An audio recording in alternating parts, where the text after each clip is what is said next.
Shalom. God is good all the time. All the time God is good. Tuhan selalu baik setiap saat. He makes all things beautiful in its time. Dia selalu membuat segala sesuatu menjadi indah pada waktunya. Pada waktu kita mengucapkan hal ini, situasinya mungkin belum tentu baik seperti yang kita lihat dengan mata kita. Bahkan seringkali itu merupakan ujian mana yang kita mau percaya, yang kita baru alami, yang sedang kita lihat dengan mata kita, atau situasi yang tidak enak yang kita hadapi, ataukah kita mau percaya firman Tuhan bahwa Dia adalah Tuhan yang baik. Alkitab berkata God is love, Allah adalah kasih, Tuhan adalah kasih.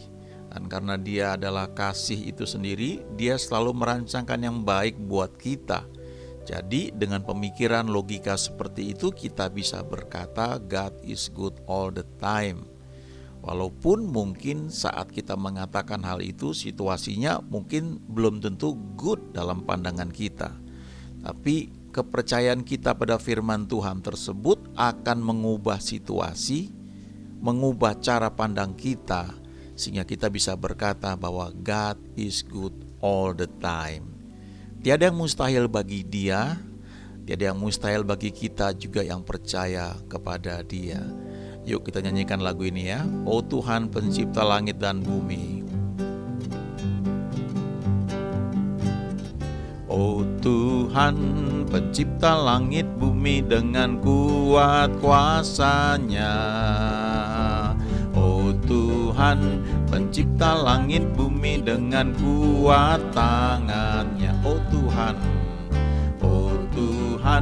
pencipta langit bumi dengan kuat kuasa-Nya. Oh Tuhan pencipta langit bumi dengan kuat tangan-Nya. Tiada mustahil bagi Dia, oh tiada mustahil bagi Dia. Gagah perkasa, penasehat Dia. Tiada sesungguhnya tiada mustahil bagi, tiada mustahil bagi Dia. Oh tiada mustahil bagi Dia. Gagah perkasa, penasehat Dia. Tiada sesungguhnya tiada mustahil bagi Dia. Oh Tuhan pencipta langit bumi dengan kuat kuasa-Nya. Oh Tuhan pencipta langit bumi dengan kuat tangan-Nya. Tiada mustahil bagi Dia, oh tiada mustahil bagi Dia. Gagah perkasa, penasehat Dia. Tiada sesungguhnya tiada mustahil bagi, tiada mustahil bagi Dia. Oh tiada mustahil bagi Dia. Gagah perkasa, penasehat Dia. Tiada sesungguhnya tiada mustahil bagi Dia. Oh Tuhan pencipta langit bumi dengan kuat kuasa-Nya. Oh Tuhan pencipta langit bumi dengan kuat tangan-Nya. Tiada mustahil bagi Dia, oh tiada mustahil bagi Dia. Gagah perkasa, penasehat Dia. Tiada sesungguhnya tiada mustahil bagi, tiada mustahil bagi Dia. Oh tiada mustahil bagi Dia. gagah perkasa, penasehat Dia. Tiada sesungguhnya tiada mustahil baginya, tiada sesungguhnya tiada mustahil bagi Dia. Katakan sekali lagi, tiada sesungguhnya tiada mustahil bagi Dia. Satu ketika Tuhan Yesus menghadapi satu orang yang kelihatannya frustasi ya, ketika anaknya belum berhasil sembuh ketika didoakan oleh murid-murid Yesus ya. Dan kemudian dia bilang, kalau engkau dapat ya do something, lakukan sesuatu. Terus di Markus 9 ayat 23, nah ini ayat yang mau kita bahas ya. Yesus berkata, katamu jika engkau dapat, tidak ada yang mustahil bagi orang yang percaya. Ada banyak kutipan yang dibuat ya, kata-kata yang membangkitkan iman atau membangkitkan optimisme ya. Misalnya kita bisa baca ini ya, live a life without limits ya. Hidupilah suatu kehidupan tanpa batasan-batasan ya. All things are possible to those who believe ya. Semuanya, segala sesuatu itu mungkin bisa terjadi bagi mereka yang percaya. Sekian tahun yang lalu, manusia berpikir yang bisa terbang itu hanya burung. Manusia nggak bisa. Tapi ada orang-orang yang punya impian, punya pemikiran bahwa bisa. Mereka berusaha berulang kali sampai akhirnya dua orang bersaudara dikenal sebagai orang-orang yang membuat penerbangan pada awalnya, walaupun cuma terbang beberapa meter, tapi mereka berhasil. Dan dari situ batasan bahwa manusia nggak bisa terbang, batasan bahwa hanya burung yang bisa terbang, itu ditembus. Dan hari ini ratusan orang bisa naik pesawat terbang, kita bisa naik pesawat terbang sekian belas jam, ya mungkin saya nggak tahu paling panjang bisa berapa jam ya pesawat komersial, tapi yang pernah saya alami 14 jam ya terbang non-stop sampai bisa bosan ya kalau nggak ada hiburannya. Ada film bisa dilihat ya, bisa jalan, bisa makanan banyak dibuat begitu rupa supaya kita bisa rasa nyaman. Lalu terbang dengan kecepatan bisa sampai 1000 km per jam dan di ketinggian ribuan meter ya setahu saya. Lalu suhu di luar pesawat itu bisa minus 50 derajat Celcius, tapi kita di dalam bisa nyaman tidur ratusan orang. Dulu itu hal yang sangat mustahil, tapi ternyata bisa ditembus. Kalau kita bicara firman Tuhan, itu jauh di atas ini semua ya. Sebab ketika Yesus berkata tidak ada yang mustahil bagi orang yang percaya, ini bicara soal mujizat ya, soal sesuatu yang di luar logika manusia. Bagi manusia saja dikatakan all things are possible to those who believe ya. Tapi itu butuh teknologi, butuh banyak hal ya, dan tetap ada batasnya. Tapi Markus 9 ayat 23 ini Tuhan berkata tentang kuasa yang tersedia dari Tuhan bagi orang yang percaya. Kalau lagu yang kita nyanyikan tadi, tiada yang mustahil bagi Tuhan, itu betul. Dan saya kira mungkin semua orang akan percaya itu ya, kecuali orang yang ateis yang gak percaya pada ada Tuhan ya. Tapi orang yang percaya ada Tuhan pasti percaya bahwa gak ada yang mustahil bagi Tuhan. Tapi Markus 9 ayat 23 ini yang Tuhan katakan tidak ada yang mustahil bagi orang yang percaya. Kalau orang ini percaya pada Tuhan, maka kuasa yang tidak terbatas itu yang tersedia pada Tuhan itu bisa terrealisasi oleh karena kepercayaannya itu seperti tangan yang terulur menarik kuasa Tuhan yang sudah tersedia. Ada beberapa terjemahan saya tunjukkan di sini ya, terjemahan CEV ya, Jesus reply ya, why do you say if you can? Anything is possible for someone who has faith ya. Segala sesuatu itu bisa terjadi untuk orang yang punya iman. Ya, terjemahan Darby, all things are possible to him that believes ya. Semuanya itu mungkin bagi dia yang percaya. Lalu terjemahan bahasa Indonesia sehari-hari, segalanya dapat asal orang percaya. Terjemahan Modern Bible, jika engkau bisa percaya, segala sesuatu mungkin bagi orang yang percaya. Lalu terjemahan ESV, everything is possible for the person who believes.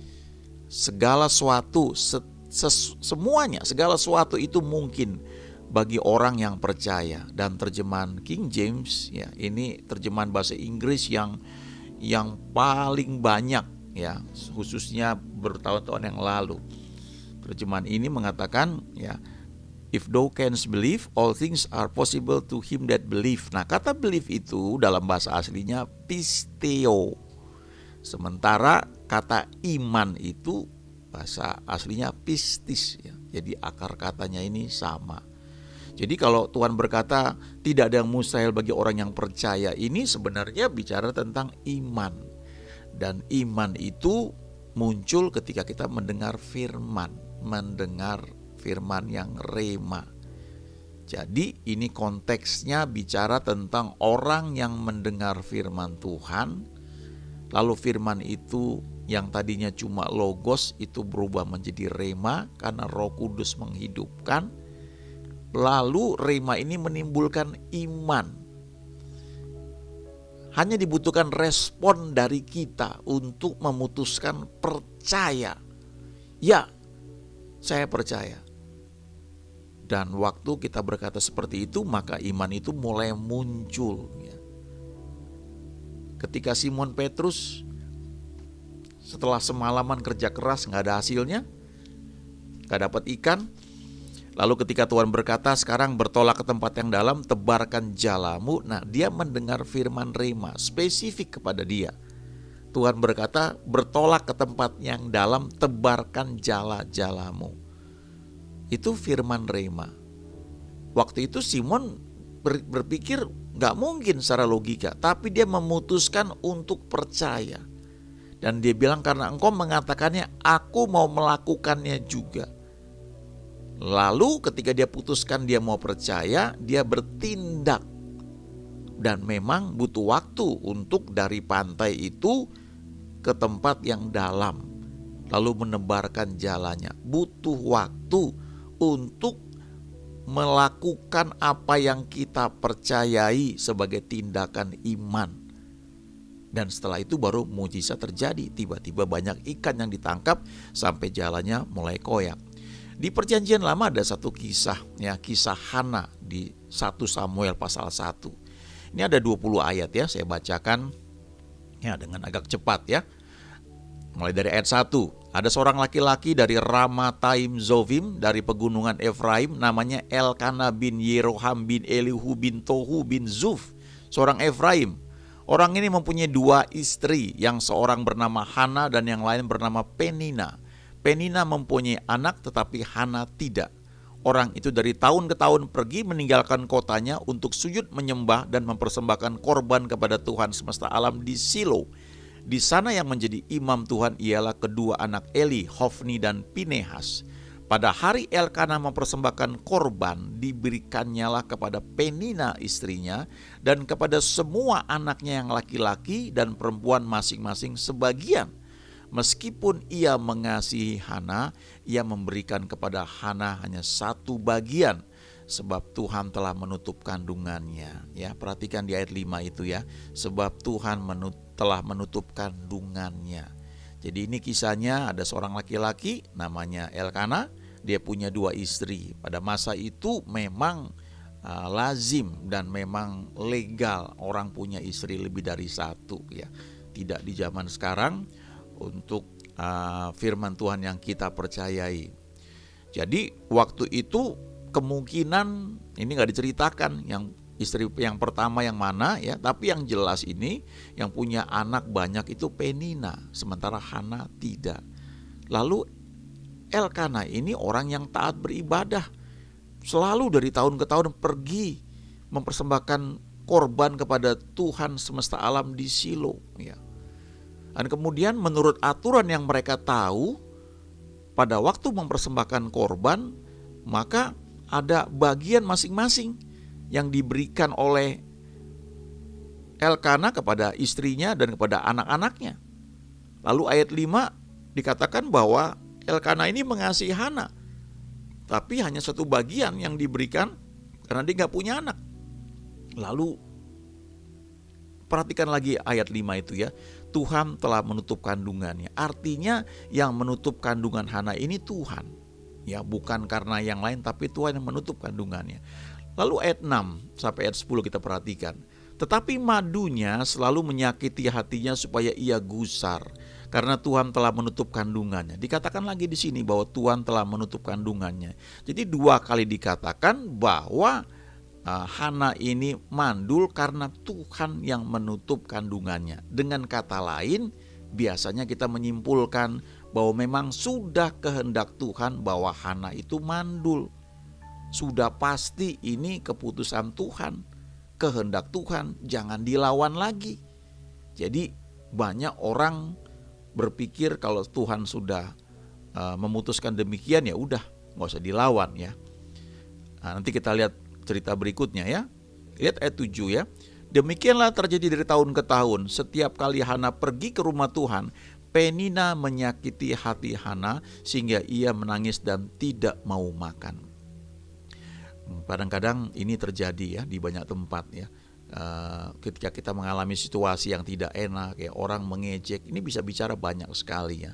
Mungkin kita tidak memiliki sesuatu yang orang lain miliki, lalu orang itu mengejek kita, atau barangkali pandangan matanya itu mengejek kita, atau mungkin juga dalam pikiran kita merasa diejek karena kita tidak memiliki apa yang orang tersebut miliki ya. Dan akibatnya kalau kita baca di sini ayat 7, Hana ini menangis dan tidak mau makan.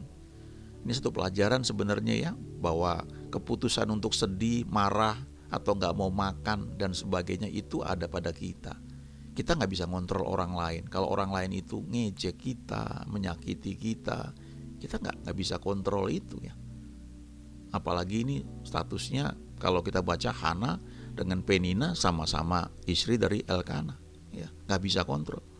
Kita bisa didik anak-anak kita dari kecil sampai titik tertentu, ketika mereka menjelang dewasa kita gak bisa kontrol lagi. Itu sebabnya penting kita mendidik anak kita dari sejak kecil. Ada masa pendidikan, dan itu akan membentuk anak tersebut nantinya waktu dia dewasa. Dia menjadi orang seperti apa? Dia menjadi orang yang gampang nurut atau suka berontak, itu tergantung didikan kita. Ada masa lalu yang membentuk seseorang menjadi seperti itu. Dan kalau kita pahami hal ini menolong untuk kita juga nggak terpancing ya. Kalau kita ketemu dengan orang-orang yang mungkin tanpa sadar menyakiti hati kita ya.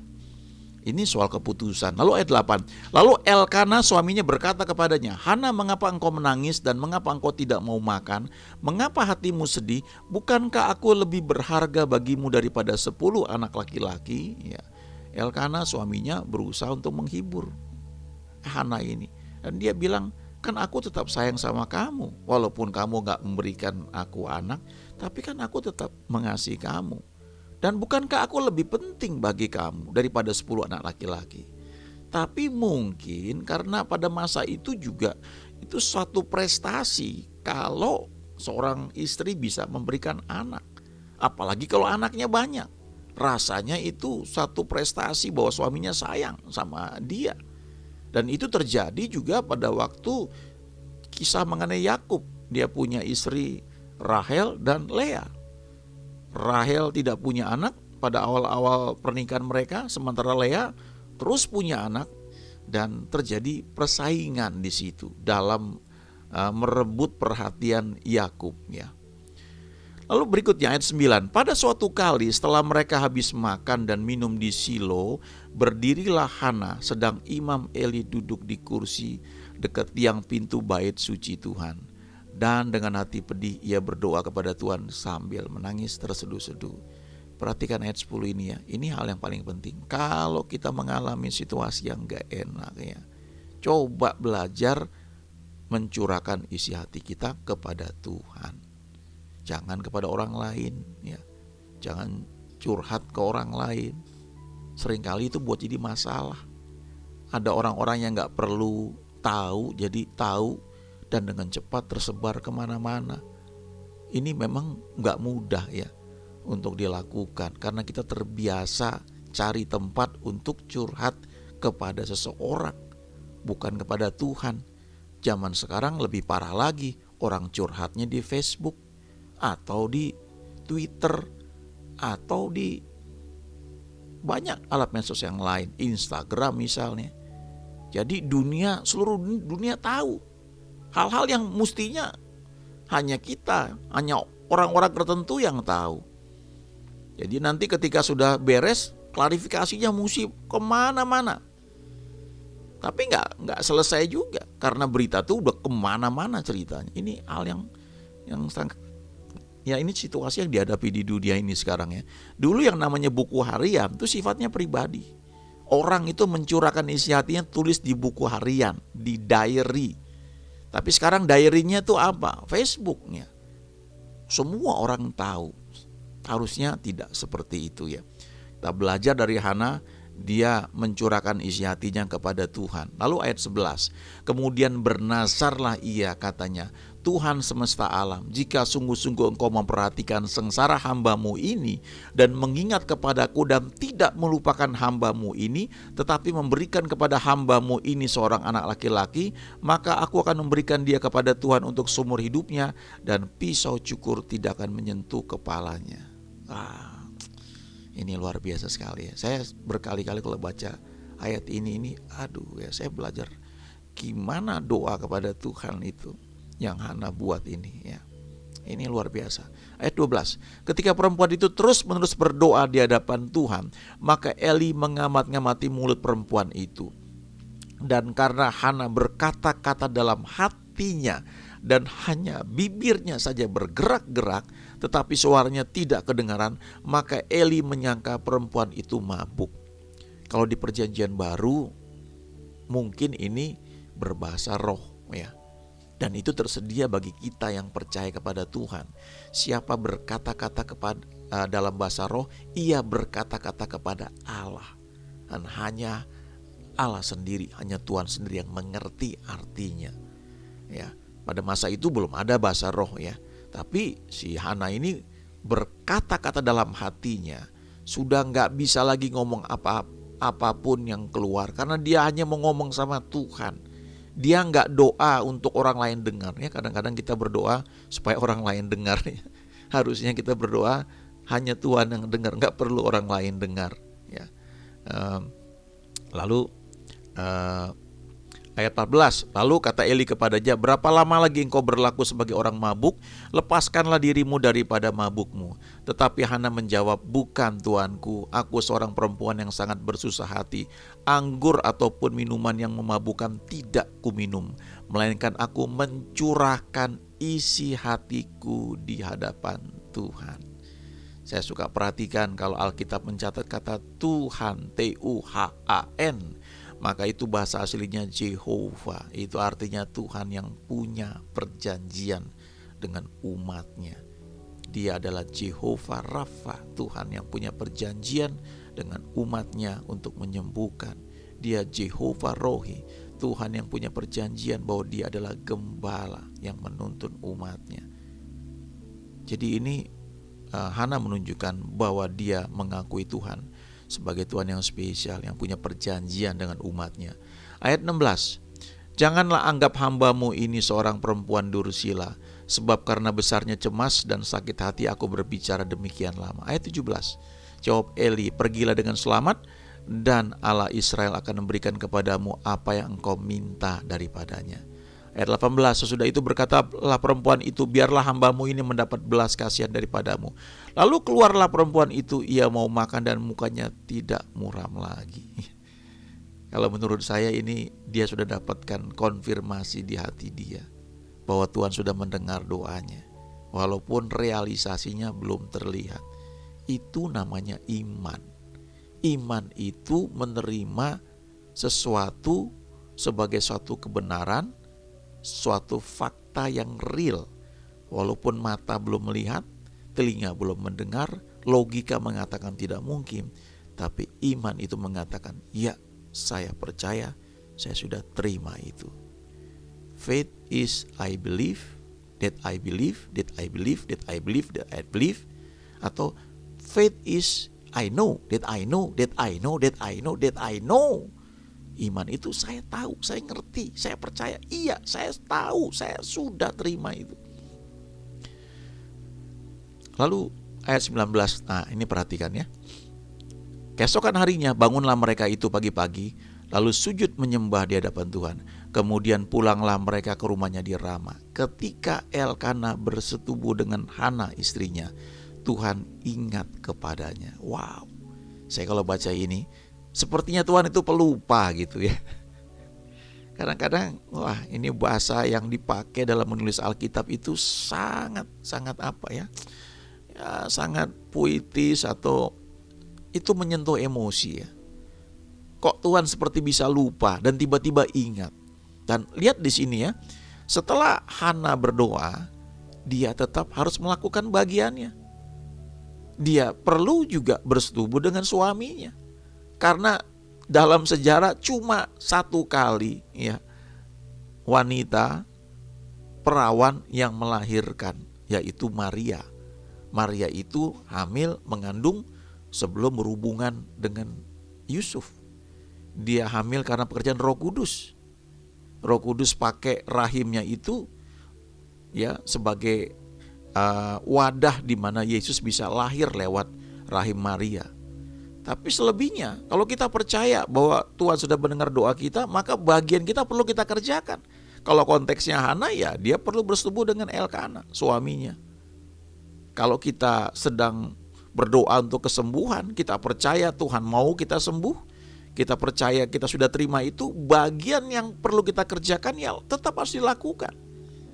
Kalau kita memang imannya harus ke dokter, ya harus ke dokter. Minum obat, harus minum obat. Sampai kita tahu, punya keyakinan, dan ini gak bisa dibandingkan dengan orang lain. Kita punya keyakinan, berhenti obat misalnya, percaya penuh Tuhan sudah sembuhkan, dan itu bisa terjadi, lalu mengalami kesembuhan. Tapi poinnya adalah setelah kita berdoa, ada bagian yang perlu kita lakukan. Lalu ayat 20, maka setahun kemudian mengandunglah Hana dan melahirkan seorang anak laki-laki. Ia menamai anak itu Samuel, sebab katanya, aku telah memintanya daripada Tuhan. Dan ini menjadi anak yang sangat luar biasa ya. Pelajari kehidupan Samuel, kita akan mendapatkan banyak hal yang luar biasa.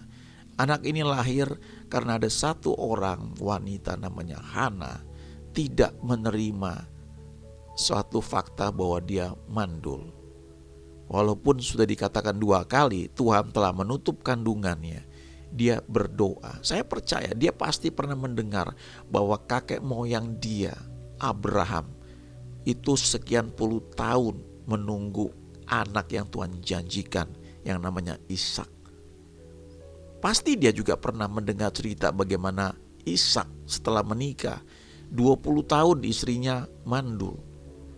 Baru setelah itu mereka punya anak.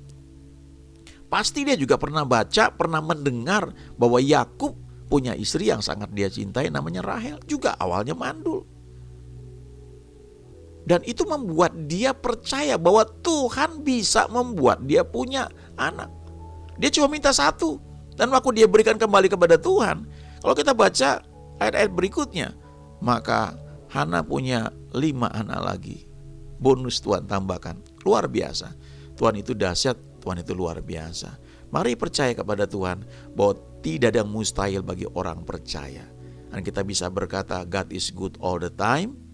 All the time God is good. He makes all things beautiful in its time.